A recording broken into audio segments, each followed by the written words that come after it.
Alrighty, here we go. I said I was going to try to do more videos of these things on various trucks. This is a Power Wagon right here, as you can see, and this is how that sucker's riding on there. Now this guy has done some work to his suspension. This is basically a fishhook, standard fishhook with very little upgrades to it. You can see there's no awning up there, but he's no ladder. But he has got, you know, he didn't do a porta pot in here. He's got his own. Right here, he asked for us to do the DC 2-pin for his ARB, and then he's going to put L-track right here. So we got some lengths of L-track for him thrown in there. You can see he's charging right there. But yeah, here's how this looks on the Power Wagon. And I need to go and check what year this is. I forget what year it is. Man, that looks good on there. It's very photogenic. Not bad at all. So the camper is 1540. As it sits, it's probably even lighter because it is. He took some things off. This one's tied down inside the bed. Right here, the Fishhook. That's the model. It's tied down right here inside the bed. And as a lot of you guys know, we're manufacturing these up here in Alaska.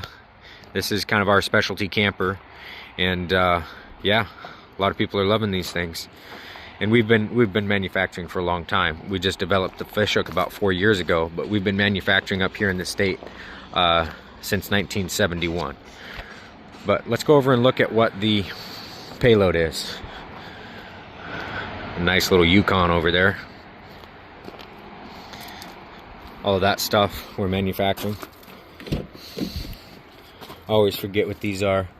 Now, this is what I consider low for a payload.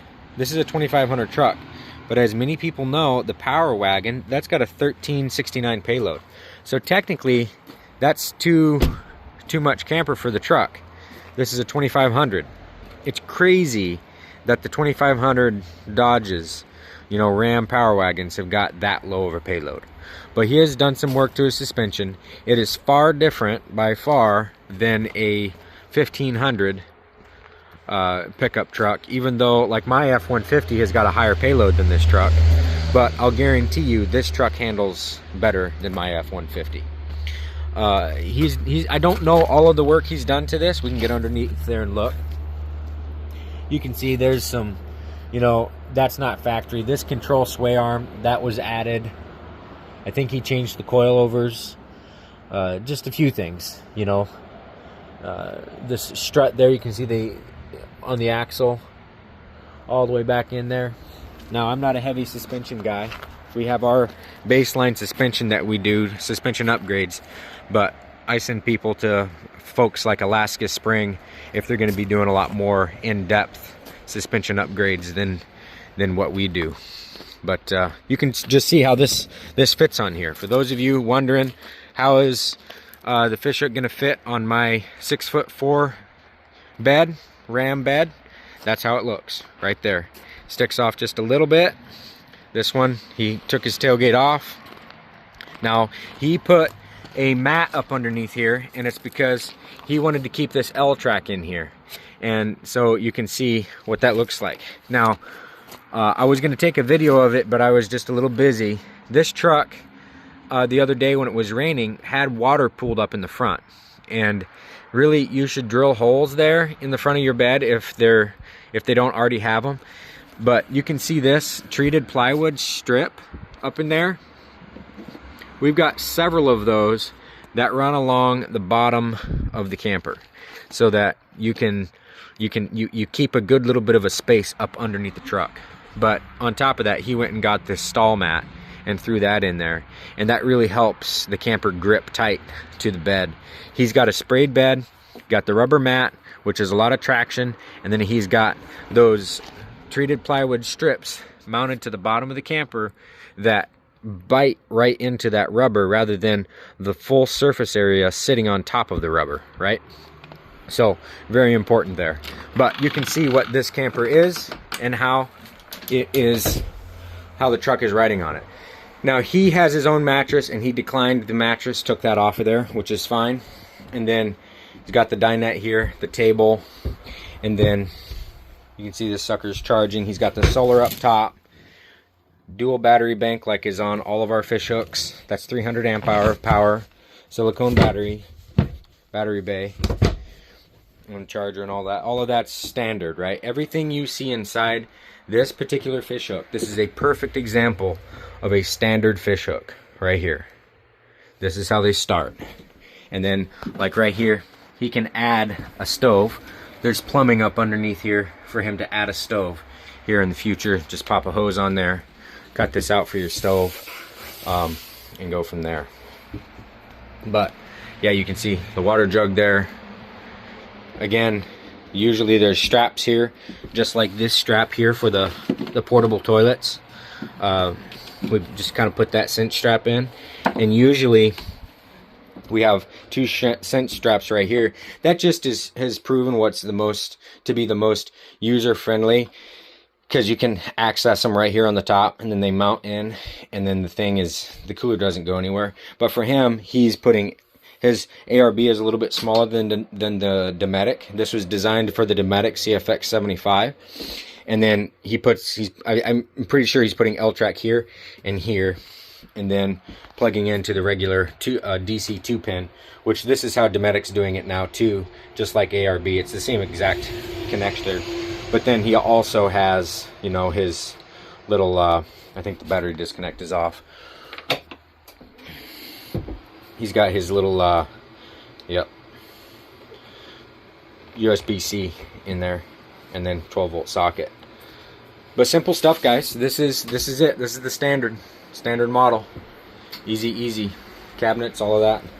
The furnace is trying to turn on. We don't want the furnace on. It's warm outside. But yeah, great point. Look at the sky.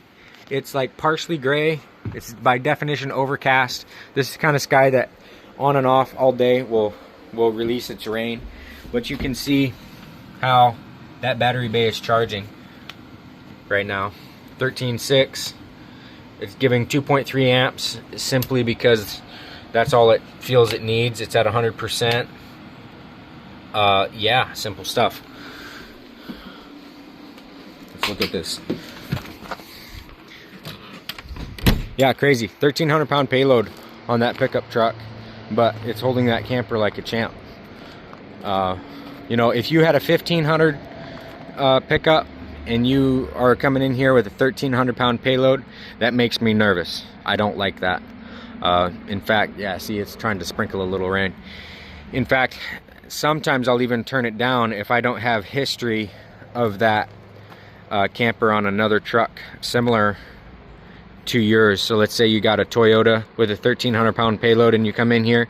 If I didn't have another Toyota where somebody rooted in and said, no, I want it, I know what I'm getting into, and then I see the example of how it's running, and if it's doing well, then I'd probably say I don't think you should get the Fishhook. But you know, the 1,500 pounds, to be clear, guys, most campers in this category, the hard side, lightweight, low profile, low center of gravity campers for the Spartan camper, Spartan folks out there, 1,500 pounds is what you're gonna hit. 1,540 is what this Fishhook is, with the propane, with these jacks, that power cord, all of these cords here, to include your power cord for plugging in out here, and your steps to get in here. That's the 1,540, you know, and including the mattress up top. So he's probably sitting right at around 1,500 pounds, because those mattresses are at a minimum of 35-40 pounds. So he's probably right at 15 at the moment.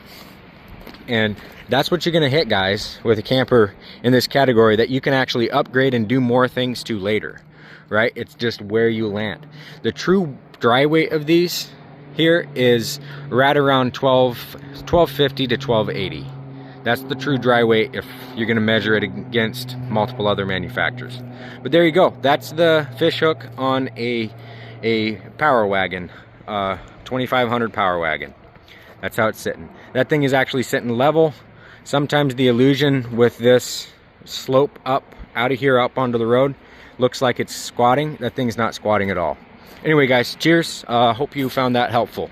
Lots of folks ask these types of questions. How is that going to fit on my truck?